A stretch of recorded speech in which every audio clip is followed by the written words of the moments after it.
누가 이거를 이렇게 시켰을까요?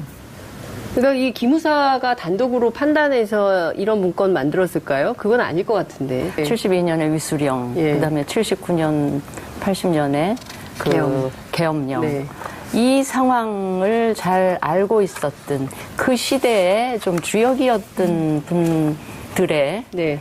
머릿속에서 나온 아이디어가 아닐까. 뭐 저는 네, 그렇게 짐작만 할 수 있을 뿐입니다. 그렇고 예. 또 그걸 보고 자란 분이 박근혜 전 대통령이기 때문에 예. 이게 되게 자연스러웠을 거다. 예. 그들은 이런 생각이 듭니다. 우리는 지금 어떻게 이런 일이 있었지? 그러니까요. 그나저나 이 계엄 문건, 기무사 계엄 문건, 이거 어떻게 봐야 됩니까? 아니 저도 그냥 네. 보도 보고 깜짝 놀란 게 이런 거예요. 네. 예. 예. 이거 기무사 계엄 문건 지금 뭐 뒤에 나가고 있는데요. 그래서 저걸 보면서 제가 무슨 얼핏 든 생각이 네. 만약에 작년에 탄핵 그 헌재에서 박근혜 대통령 탄핵을 기각했다면 우리나라의 제2의 광주 사태 혹은 부마 사태 같은 상황이 벌어졌을 수도 있겠다는 얘기 아니었나 싶어서 예. 좀 상당히 충격을 받았습니다. 예. 그러니까 뭐 안 일어날 일이었죠. 네. 그런데 어쨌든 당시의 권부 핵심들이 연결되어 있을 것 같고요. 저는 네. 그 권부 핵심들이 얼마나 시대착오적인 그 세계에서 동굴에서 못 네. 빠져나왔나 그거를 보여주는 것 같고 탄핵이 기각될 가능성은 사실 저는 하나도 없었다고 생각합니다. 근데 조선일보가 3월 8일자인가요? 네. 기각 확실이라는 보도가 나와요. 그리고 네. 그때 5단 케이크인가요? 3단 케이크인가요? 청와대에 네. 케이크 들어갔다. 그래서 이거 축하 케이크인데 이게 무슨 의미냐 해서 SNS에 굉장히 많이 그게 떠돌아다녔었거든요. 네, 그리고 케이크 준비했다고 하고 네. 그리고 실제로 탄핵이 이제 인용됐다는 얘기를 듣고 정말 쇼크를 받았다. 네. 박근혜 전 대통령 이런 얘기도 있었습니다. 그러니까 그게 시대착오적인 판단이라는 거죠. 근데 그 당시에 그러니까 네. 박근혜 청와대가 얼마나 민심과 이 돌아가는 상황에 대해서 무감각했는지 아니면 자신들의 그 기준으로 네. 나라가 우주가 돌아간다고 착각하면서 살았는지 하는 걸 다시 한번 그러네요. 진짜 지금 딱 말씀이 맞으신 것 같아요. 본인들의 생각하는 또 바대로 희망대로, 희망대로 이 세상이 돌아갈 거라고 것 생각했는데 같다는. 그게 전혀 아니다. 근데 그거 이후에도 박근혜 전 대통령 재판받는 태도에서 드러났죠. 그리고 끊임없이 국민을 편을 가르고 네. 그다음에 흔히 이제 태극기 부대, 박사모 부대라고 하는 쪽에 메시지를 주면서 그쪽을 결집시키고 네.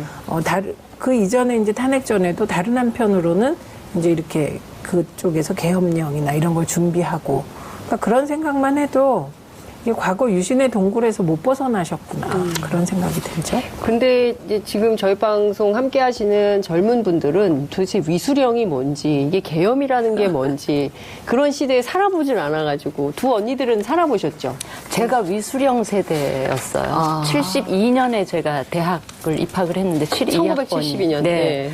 그해 10월에 네. 위수령 사태가 나면서 네. 전 대학 4년을 네. 제대로 학교를 한 학기, 네. 봄 학기면 봄 학기, 가을 학기면 가을 학기를 제대로 풀리 네. 그렇게 공부를 채워본 적이 없어요. 그럼 없을 어떤 정도로. 거예요? 그때 72년에 네. 유신을 선포하게 되니까 예. 이제 대학들의 소요를 막기 위해서 아예 대학 문을 닫아버린 거죠. 학교 문을요? 예, 학교 그러면 문을. 어디로 들어갑니까, 학생들이? 그러니까 학교 수업을 안 하는 수업을 거예요. 안 하는 그러니까 거예요. 위수령은 등록금은 받을 거 아니에요? 등록금은 내 있어요.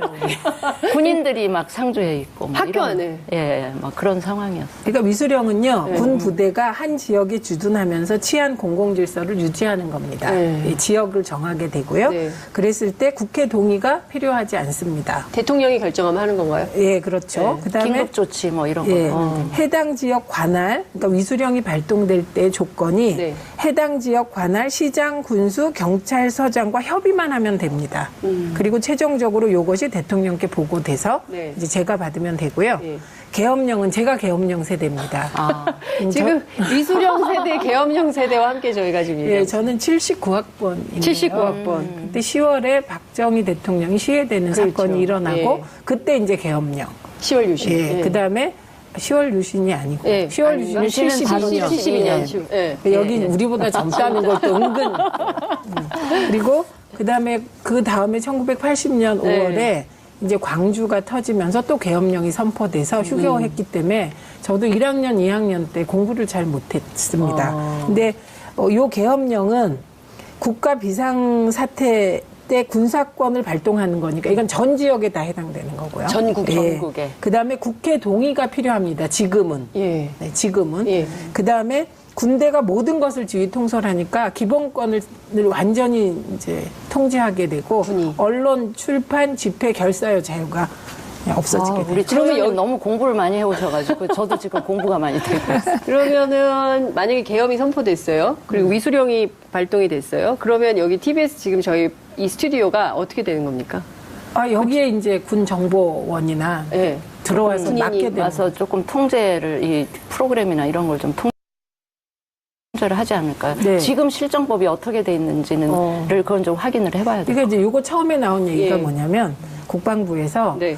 이철희 의원의 질문 때문에 요 문건을 작성했다. 요 라고 얘기가 얘기를 나오게 했죠. 된 예. 거거든요. 한민구 장관이. 네, 그게 바로 우리가 이런 의문을 갖고 있잖아요. 네. 지금 계엄령이 선포되면 어떻게 되지? 예. 그런데 이 계엄령이 예. 1980년에 선포된 이후 한 번도 선포된 적이 없어요. 38년 동안. 예. 그래서 이철희 의원이 국정감사에서 질문을 합니다. 네. 이 계엄령이 한 번도 선포된 적이 없지 않냐, 위수령도 그렇고 그게 이거를 이제 없애는 게 좋지 게 않겠느냐라는 질문을 했다는 거예요. 네. 그래서 이 질문에 대해서 한민구 장관이 이제 답변을 준비해라. 그래서 작성된 문건이 또 있습니다. 그러면 그 질문을 한 시점은 언젠가요? 죄송합니다. 국정감사 3월이죠, 때. 3월. 그러니까 2016년, 네, 17년, 그때 국감입니다. 2016년 국감, 2016년 가을에. 그리고 처음 이 문건을 공개한 것은 지난 3월인 거죠. 네. 그리고 이번에 또 문건이 나온 또 건데, 공개된 그러니까 지금 그때 당시에 나왔던 이유는 추미애 대표가 그때 계엄 얘기가 나왔던 거예요. 촛불혁명 복판에. 그래서 그때 많은 언론들이 무슨 지금 이 시대의 계엄이냐, 말도 안 되는 얘기를 한다. 그리고 그때 추미애 대표가 공격받았었어요. 정도면 뭐 괜찮았는데 네. 그때 당시 자유한국당하고 청와대에서 야당 대표가 유언비어를 퍼뜨린다. 그래서 맞아요. 궤변을 늘어놓는다. 이런 비판이 있었고 뿐만 아니라 민주당 내에서도 네. 추미애 대표가 오버한다면서 비판을 되게 많이 받았습니다. 맞아요. 그때 그랬어요. 그 시점이 2016년 11월 20일경이에요. 그런데 이게 이제 처음에 문건이 처음에 나왔을 때 최초로 나왔을 땐 이 문건이 2017년 3월에 작성된 것부터 나왔거든요. 네. 그러니까 그 문건이 나왔을 때도 또 추 대표가 욕을 먹게 됩니다.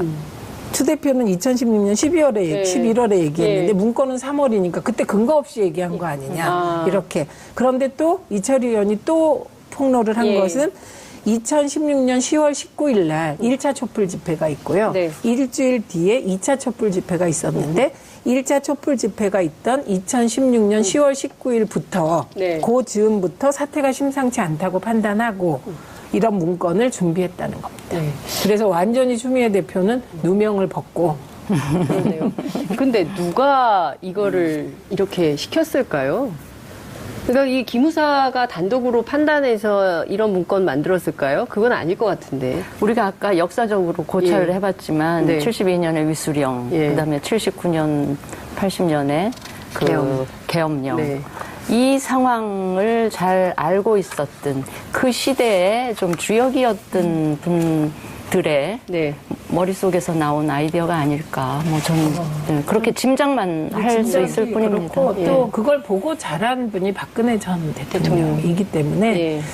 이게 되게 자연스러웠을 거다. 예. 그들은 이런 생각이 듭니다. 우리는 지금 어떻게 이런 일이 있었지? 그러니까요. 예. 이러면 나 죽었을 거야. 제가 아니 1,700만이나 되는 시민들이 네. 광장에 나왔었는데 그 시민들을 대개 군인은 그 경계를 지키고 국민을 보호하고 네. 전쟁 상황에서 민간인을 보호하고 이런 거라고 우리는 배웠는데 국민들을 상대로 이렇게 막 무슨 듣보잡이죠. 뭐 탱크를 배치를 하고 막 이런 식의 작전 계획을 세웠다고 하니까 세상에 청와대 앞에 우리 광화문에 맨날 그렇게 나갔었는데 이게 웬일이야 이런 생각을 하는 거죠. 그리고 우리 장윤선 앵커만 해도요. 우리 세대가 아닌 거죠. 우리는 장가차도 보고 장갑차. 학교에도 늘 그 닭장차가 있었기 때문에. 닭장차는 저도 보고 자랐습니다. 네, 장갑차는 못 봤습니다. 그러니까 닭장차와 장갑차는 하늘과 땅이죠. 그렇죠. 그러니까 이 의미가 뭐냐면 닭장차는 경찰이고요. 네. 장갑차는 군대입니다. 네. 그러니까 이제 지금 여러 가지 뭐 그 이 계엄 문건과 관련한 옹호 논리가 나오는데 그게 네. 다 말이 안 되는 게 네. 만약에 그들이 얘기하는 소요 사태가 우려된다고 하더라도 예. 그거는 이미 경찰이 그렇죠. 매뉴얼을 가지고 있고요. 예.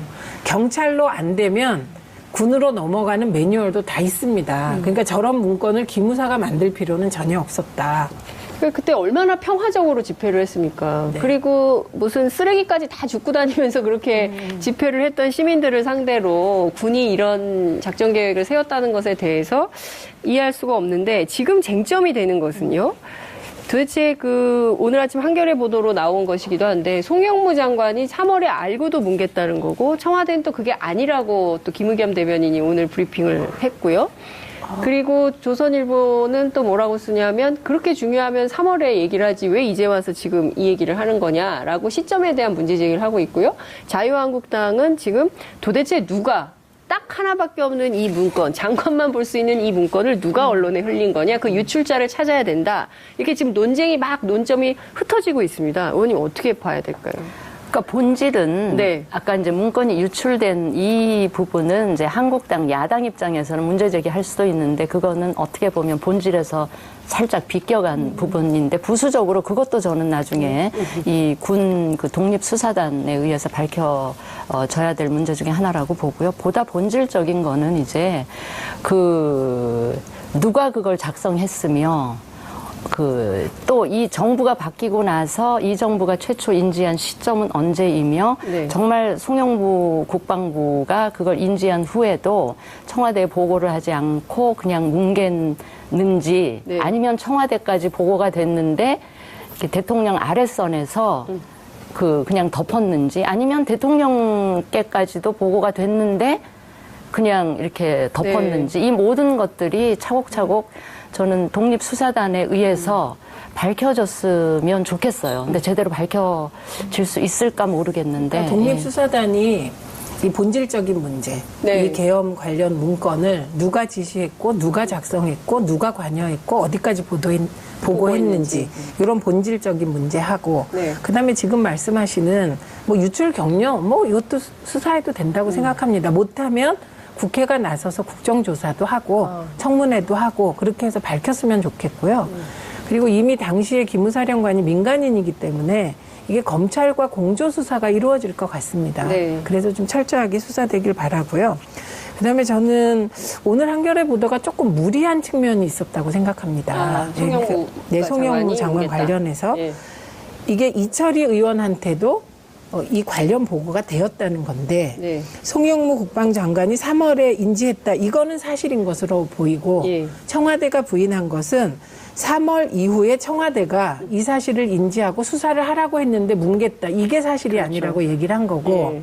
국방부가 이철희 의원에게 보고한 바에 따르면 3월에 알았으나 예. 이것을 수사하고 막 이러면 선거를 코앞에 두고 네. 이게 크게 정치적인 쟁점이 되면서 논란을 빚을 것 같아서 국방부에선 조심하고 있었다. 네. 이런 얘기를 해서 그 김의겸 대변인이 진실이 회색지대에 있고 뭐 네. 어찌 이런 얘기를 한 것은 요걸 얘기하는 것 같습니다. 그러니까 그때 애매모호했던 상황이 있었다. 그게 저는 지방선거를 앞두고 이게 불거졌다면 저는 지방선거가 그러게요. 평화와 전쟁 이런 구도에다 더하기 계엄령이 또 얹혀져서 야당에 더 불리하지 않았을까.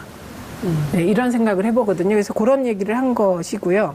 그래서 저는 자유한국당에서 얘기하는 문건 유출 경로가 비본질적인 문제지만 뭐 그것도 포함해서 수사가 됐으면 좋겠어요. 근데 만약 이게 송영무 국방부 장관이 안 선에서 그쳤고 그 윗선까지는 보고가 안 됐다 또 이렇게 네. 나오게 되면 그게 사실이라 하더라도 야당 입장에서는 특히 한국당 입장에서는 이게 송영무 장관 선에서 꼬리 자르려고 하는 거 아니냐 또 이런 의혹 제기나 문제 제기가 분명히 또 있을 것 같아서 당분간은 이 문제가 좀 요란하게 시끄럽게 예. 진행이 될 것 근데 같습니다. 이게 굉장히 심각한 문제이기 때문에 얘기가 세게 될 수밖에 없는데 송영무 장관이 또 지금 구설에 네, 올랐어요. 네, 예. 그래서 이 점은 저는 어떻게 보십니까? 이번에 네.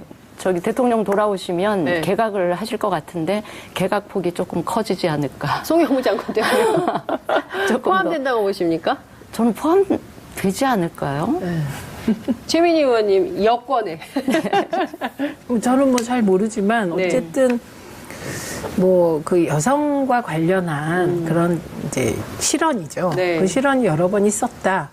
근데 그게 보기에 따라서는 심각할 수도 있고 이게 국방부 장관의 직무를 수행하는데 본질적이냐 뭐 이런 논란은 있을 수 있겠습니다만 부적절한 건 사실이고요. 네. 그거보다 더 중요하게는 이번 문건 관련한 애매모호한 태도는 이거는 저는 오죽하면 청와대에서 네. 독립적인 수사단을 꾸려라. 네. 이렇게 대통령께서 특별 지시를 했다는 건 이미 그거에 문책성이 포함된 게 아닌가 싶습니다. 그러니까 장관이 이 독립수사단에 개입하지 못하게 네. 그리고 비육군 비기무사로 수사단을 짜라고 얘기를 했기 때문에 사실 송영무 장관은 식물 장관이다. 이렇게 봐야 이게 됩니까? 그 보고 그 라인에서 이제 이렇게 예, 제외된. 건데 송영무 패싱 이런 건가요? 그 자체가 그렇죠. 이미 문책성이 가미된 것으로 보는 게 상식인 것 문책성이 가미된 것으로 근데 봐요. 송영무 장관의 그 실언은 그냥 실언으로 끝낼 수 있는 문제는 아니고 또 다른 심각한 문제인 것이 지금 네.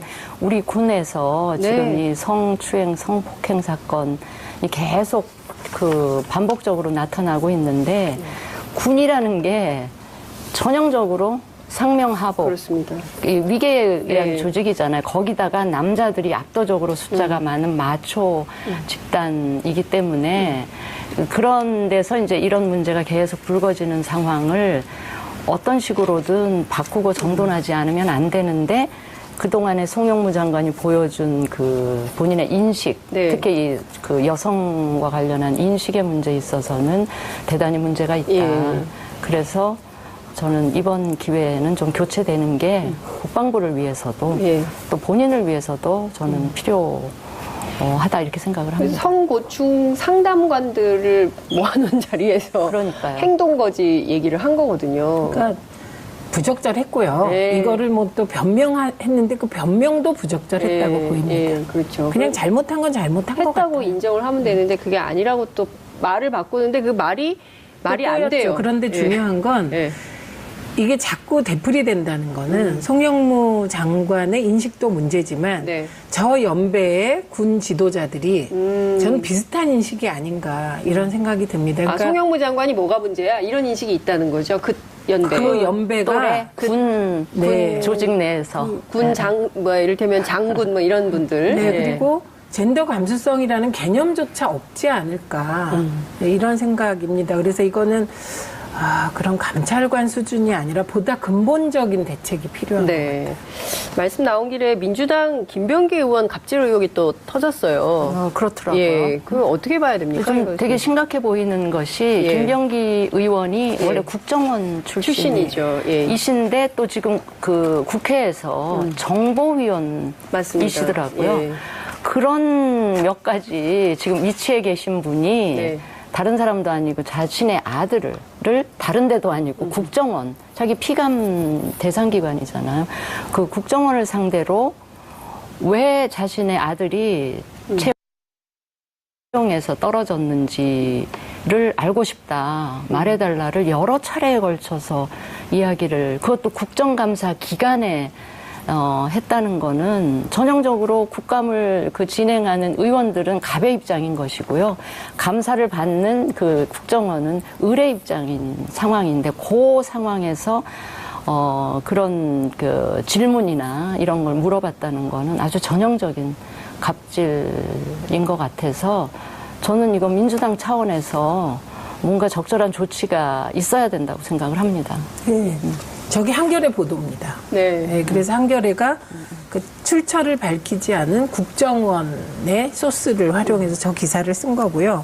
오늘 저 사안에 대해서 또 김병기 의원이 입장을 공식적으로 발표해서 국정원에 질문을 했습니다. 네. 그러니까 지금 이 아들이 2014년에 이제 국정원에 네. 지원을 했었고 그때 김병기 의원으로 인하여 불이익을 받아서 마지막에 신원조회에서 떨어졌다는 겁니다. 그런데 이 김병기 의원 아들은 기무사에 근무했기 때문에 이미 기무사 들어갈 때 신원조회를 다 하잖아요. 그러니까 신원조회에서 떨어질 일이 없는데 떨어져서 요 사안이 신연좌제다. 그래갖고 국정원 내에서는 인사비리의 전형적인 한 케이스로 얘기가 됐다는 거고요.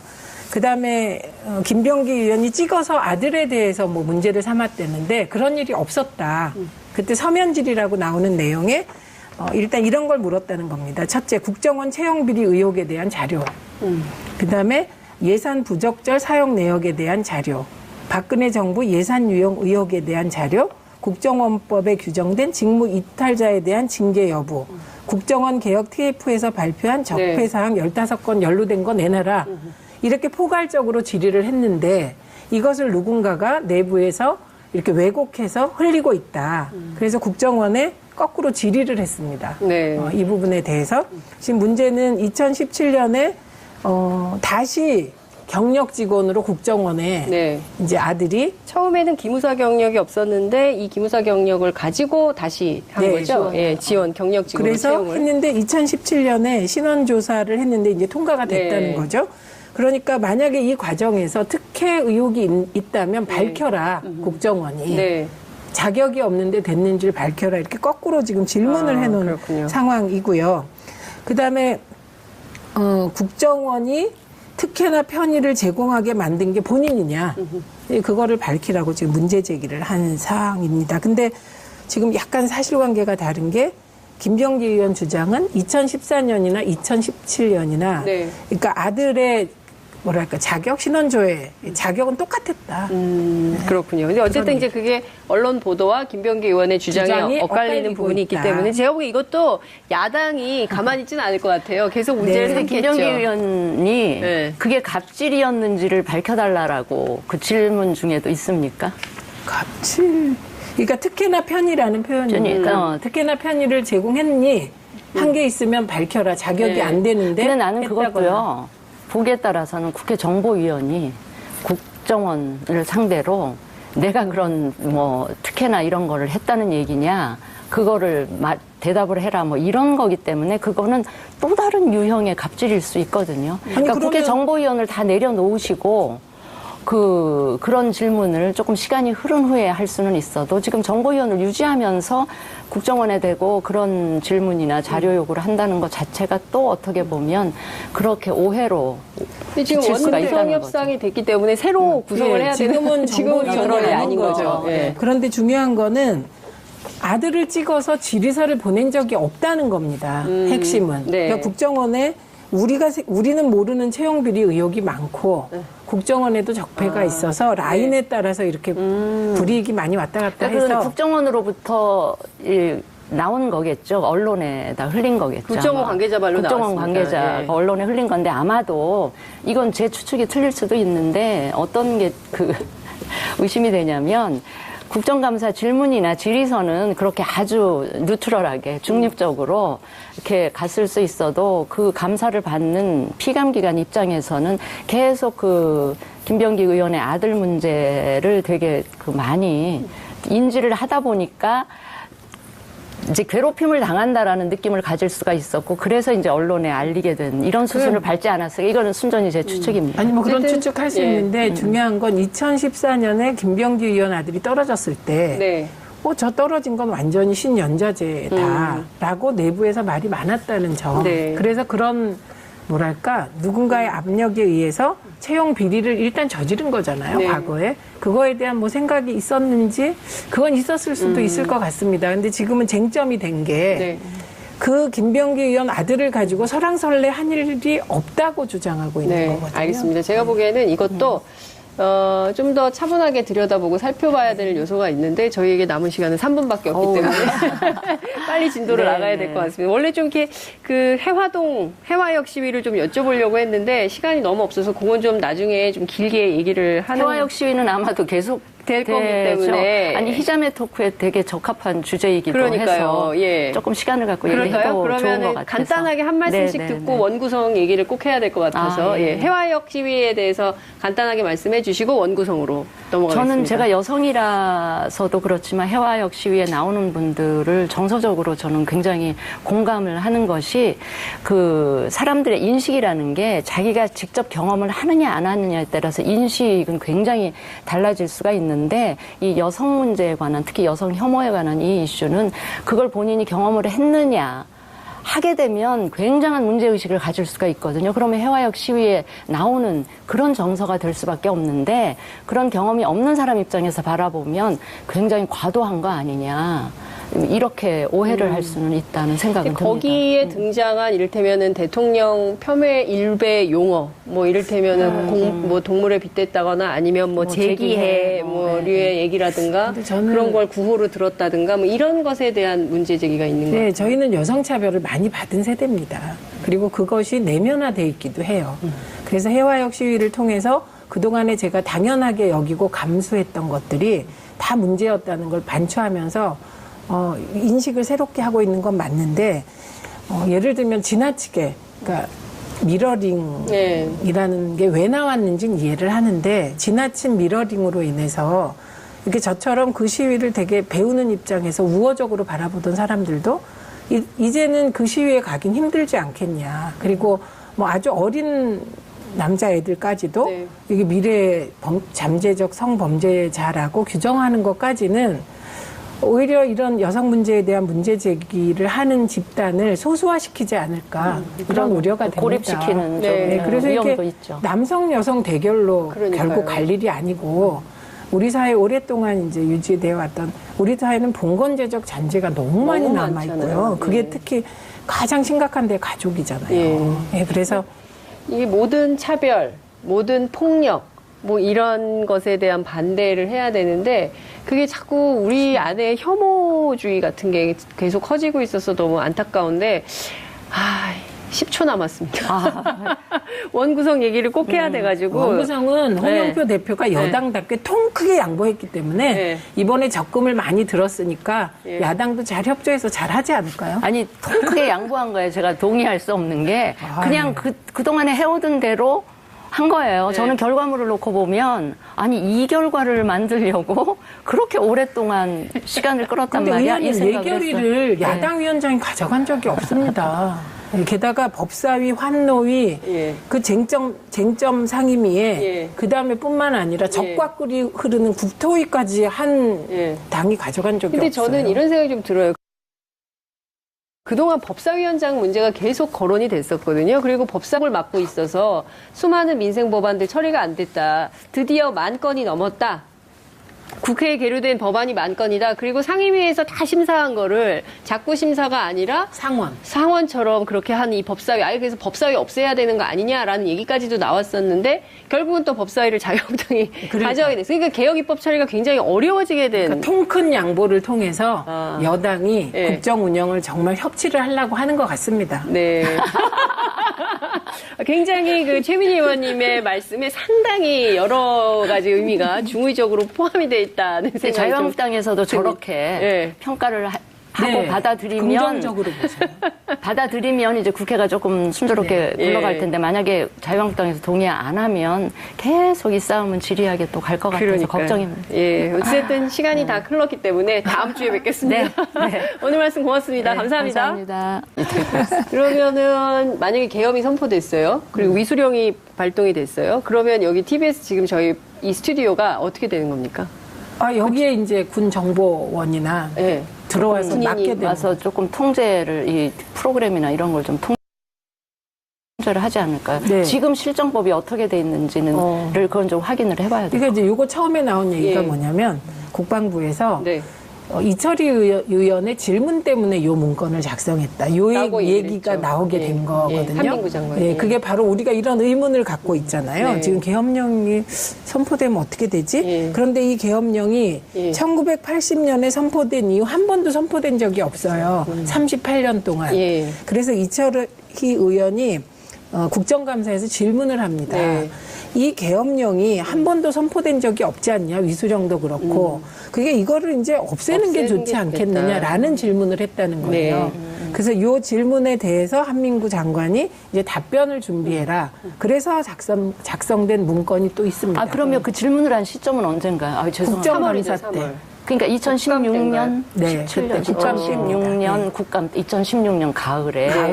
그리고 처음 이 문건을 공개한 것은 지난 3월인 거죠. 네. 그리고 이번에 또 문건이 나온 또 건데, 공개된 그러니까 지금 그때 당시에 나왔던 이유는 추미애 대표가 그때 계엄 얘기가 나왔던 거예요. 촛불혁명 복판에. 그래서 그때 많은 언론들이 무슨 지금 이 시대에 계엄이냐, 말도 안 되는 얘기를 한다. 그리고 그때 추미애 대표가 공격받았었어요. 정도면 뭐 괜찮았는데 네. 그때 당시 자유한국당하고 청와대에서 야당 대표가 유언비어를 퍼뜨린다. 그래서 궤변을 늘어놓는다. 이런 비판이 있었고 뿐만 아니라 민주당 내에서도 네. 추미애 대표가 오버한다면서 비판을 되게 많이 받았습니다. 맞아요. 그때 그랬어요. 그 시점이 2016년 11월 20일경이에요.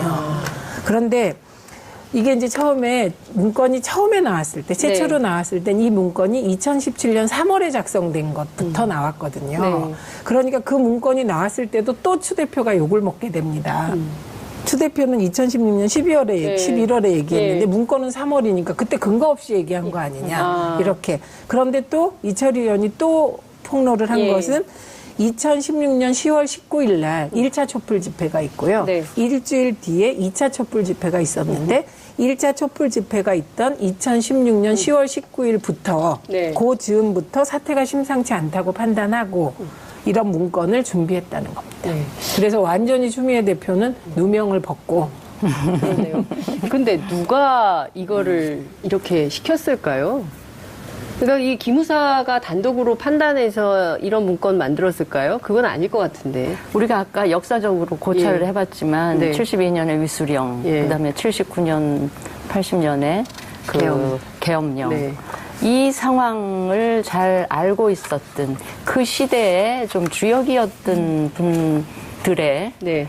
머릿속에서 나온 아이디어가 아닐까. 뭐 저는 그렇게 짐작만 할 수 있을 뿐입니다. 그렇고 또 그걸 보고 자란 분이 박근혜 전 대통령이기 때문에 예. 이게 되게 자연스러웠을 거다. 예. 그들은 이런 생각이 듭니다. 우리는 지금 어떻게 이런 일이 있었지? 그러니까요. 예. 이러면 나 죽었을 거야. 제가 아니 1,700만이나 되는 시민들이 네. 광장에 나왔었는데 그 시민들을 대개 군인은 그 경계를 지키고 국민을 보호하고 네. 전쟁 상황에서 민간인을 보호하고 이런 거라고 우리는 배웠는데 국민들을 상대로 이렇게 막 무슨 듣보잡이죠. 뭐 탱크를 배치를 하고 막 이런 식의 작전 계획을 세웠다고 하니까 세상에 청와대 앞에 우리 광화문에 맨날 그렇게 나갔었는데 이게 웬일이야 이런 생각을 하는 거죠. 그리고 우리 장윤선 앵커만 해도요. 우리 세대가 아닌 거죠.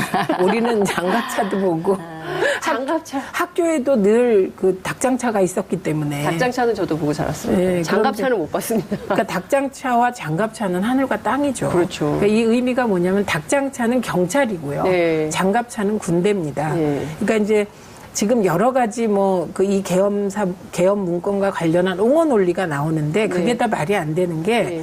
만약에 그들이 얘기하는 소요 사태가 우려된다고 하더라도 예. 그거는 이미 경찰이 그렇죠. 매뉴얼을 가지고 있고요. 예.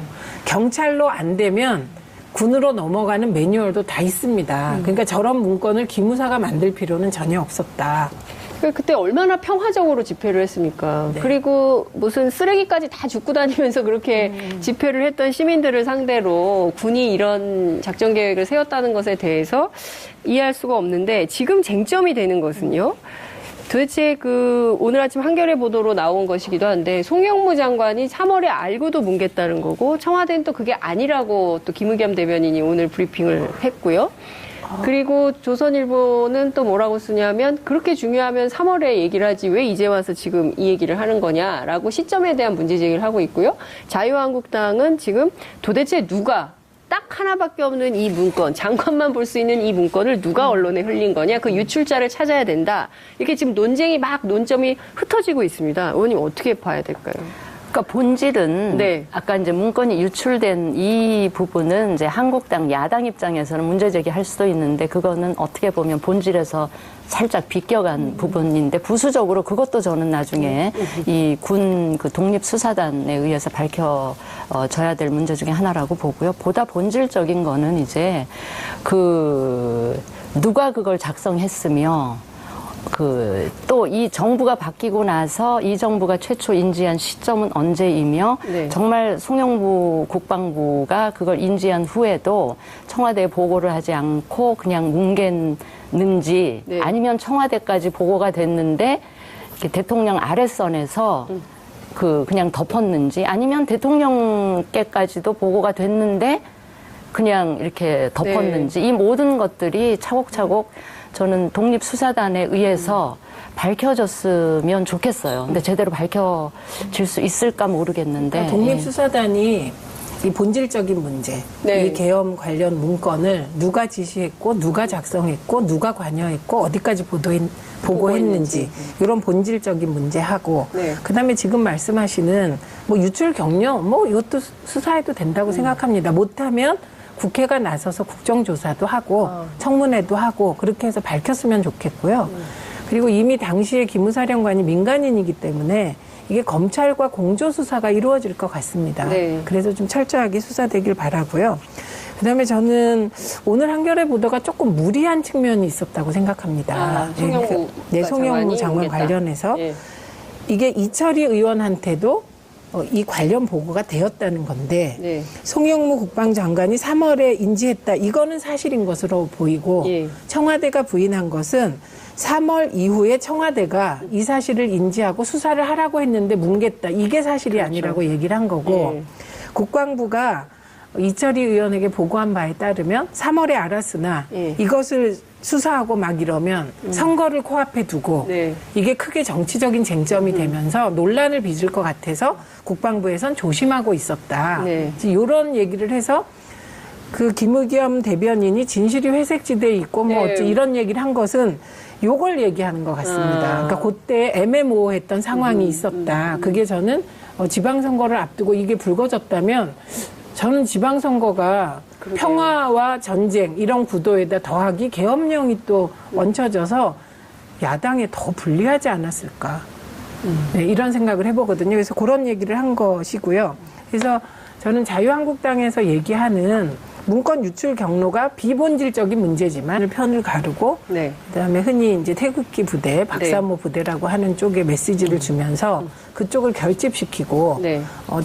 그 이전에 이제 탄핵 전에도 다른 한편으로는 이제 이렇게 그쪽에서 계엄령이나 이런 걸 준비하고 그러니까 그런 생각만 해도 이게 과거 유신의 동굴에서 못 벗어나셨구나 그런 생각이 들죠. 근데 이제 지금 저희 방송 함께 하시는 젊은 분들은 도대체 위수령이 뭔지, 이게 계엄이라는 게 뭔지, 그런 시대에 살아보질 않아가지고, 두 언니들은 살아보셨죠? 제가 위수령 세대였어요. 72년에 제가 대학을 입학을 했는데 72학번이. 1972년. 네. 그 해 10월에 네. 위수령 사태가 나면서 네. 전 대학 4년을 네. 제대로 학교를 한 학기, 네. 봄 학기면 봄 학기, 가을 학기면 가을 학기를 제대로 풀리 네. 그렇게 공부를 채워본 적이 없어요. 그럼 없을 어떤 정도로. 거예요? 그때 72년에 네. 유신을 선포하게 되니까 예. 이제 대학들의 소요를 막기 위해서 아예 대학 문을 닫아버린 거죠. 학교 문을요? 예, 학교 그러면 문을. 어디로 들어갑니까, 학생들이? 그러니까 학교 수업을 안 하는 수업을 거예요. 안 하는 그러니까 거예요. 위수령은 등록금은 받을 거 아니에요? 등록금은 내 있어요. 군인들이 막 상주해 있고 막 학교 이런, 안에? 예, 막 그런 상황이었어요. 그러니까 위수령은요, 군 부대가 한 지역에 주둔하면서 치안 공공질서를 유지하는 겁니다. 네. 이 지역을 정하게 되고요. 네. 그랬을 때 국회 동의가 필요하지 않습니다. 대통령이 결정하면 하는 건가요? 예, 그렇죠. 네. 그다음에 긴급 조치 뭐 이런 예, 거. 해당 지역 관할, 그러니까 위수령이 발동될 때 조건이 네. 해당 지역 관할 시장, 군수, 경찰서장과 협의만 하면 됩니다. 그리고 최종적으로 이것이 대통령께 보고돼서 네. 이제 제가 받으면 되고요. 예. 계엄령은 제가 계엄령 세대입니다. 아, 지금 위수령 세대, 계엄령 세대와 함께 저희가 지금 예, 저는 79학번입니다. 79학번. 그때 10월에 박정희 대통령이 시해되는 그렇죠. 사건이 일어나고 예. 그때 이제 계엄령. 10월 유신. 예, 그다음에 10월 유신이 아니고 네. 10월 유신은 유신은 바로 72년. 네. 여긴 우리보다 젊다는 것도 은근. 그리고 그 다음에 1980년 5월에 이제 광주가 터지면서 또 계엄령이 선포돼서 휴교했기 때문에 저도 1학년, 2학년 때 공부를 잘 못했습니다. 근데 요 계엄령은 국가 비상사태 때 군사권을 발동하는 거니까 이건 전 지역에 다 해당되는 거고요. 전국에. 그 다음에 국회 동의가 필요합니다. 지금은. 예. 네, 지금은. 예. 그 다음에 군대가 모든 것을 지휘 통솔하니까 기본권을 완전히 이제 통제하게 되고 군이. 언론, 출판, 집회, 결사의 자유가 없어지게 돼요. 우리 최우님 너무 공부를 많이 해오셔가지고 저도 지금 공부가 많이. 누가 이거를 이렇게 시켰을까요? 그러니까 이 기무사가 단독으로 판단해서 이런 문건 만들었을까요? 그건 아닐 것 같은데. 72년에 위수령, 예. 그다음에 79년, 80년에 그 계엄령. 네. 이 상황을 잘 알고 있었던 그 시대에 좀 주역이었던 분들의 네. 머릿속에서 나온 아이디어가 아닐까. 뭐 저는 네, 그렇게 짐작만 할 수 있을 뿐입니다. 그렇고 예. 또 그걸 보고 자란 분이 박근혜 전 대통령이기 때문에 예. 이게 되게 자연스러웠을 거다. 예. 그들은 이런 생각이 듭니다. 우리는 지금 어떻게 이런 일이 있었지? 그러니까요. 그나저나 이 계엄 문건, 기무사 계엄 문건, 이거 어떻게 봐야 됩니까? 아니 저도 그냥 네. 보도 보고 깜짝 놀란 게 이런 거예요. 네. 예. 예. 이거 기무사 계엄 문건 지금 뭐 뒤에 나가고 있는데요. 그래서 저걸 보면서 제가 무슨 얼핏 든 생각이 네. 만약에 작년에 탄핵 그 헌재에서 박근혜 대통령 탄핵을 기각했다면 우리나라의 제2의 광주 사태 혹은 부마 사태 같은 상황이 벌어졌을 수도 있겠다는 얘기 아니었나 싶어서 예. 좀 상당히 충격을 받았습니다. 예. 그러니까 뭐 안 일어날 일이었죠. 네. 그런데 어쨌든 당시의 권부 핵심들이 연결되어 있을 것 같고요. 저는 네. 그 권부 핵심들이 얼마나 시대착오적인 그 세계에서 동굴에서 못 네. 빠져나왔나 그거를 보여주는 것 같고 탄핵이 기각될 가능성은 사실 저는 하나도 없었다고 생각합니다. 근데 조선일보가 3월 8일자인가요? 네. 기각 확실이라는 보도가 나와요. 그리고 네. 그때 5단 케이크인가요? 3단 케이크인가요? 청와대에 네. 케이크 들어갔다. 그래서 이거 축하 케이크인데 이게 무슨 의미냐 해서 SNS에 굉장히 많이 그게 떠돌아다녔었거든요. 네, 그리고 케이크 준비했다고 하고 네. 그리고 실제로 탄핵이 이제 인용됐다는 얘기를 듣고 정말 쇼크를 받았다. 네. 박근혜 전 대통령 이런 얘기도 있었습니다. 그러니까 그게 시대착오적인 판단이라는 거죠. 근데 그 당시에 그러니까 박근혜 네. 청와대가 얼마나 민심과 이 돌아가는 상황에 대해서 무감각했는지 아니면 자신들의 그 기준으로 네. 나라가 우주가 돌아간다고 착각하면서 살았는지 하는 걸 다시 한번 그러네요. 진짜 지금 딱 말씀이 맞으신 것 같아요. 본인들의 생각하는 또 바대로 희망대로, 희망대로 이 세상이 돌아갈 거라고 것 생각했는데 같다는. 그게 전혀 아니다. 근데 그건 이후에도 박근혜 전 대통령 재판받는 태도에서 드러났죠. 그리고 끊임없이 국민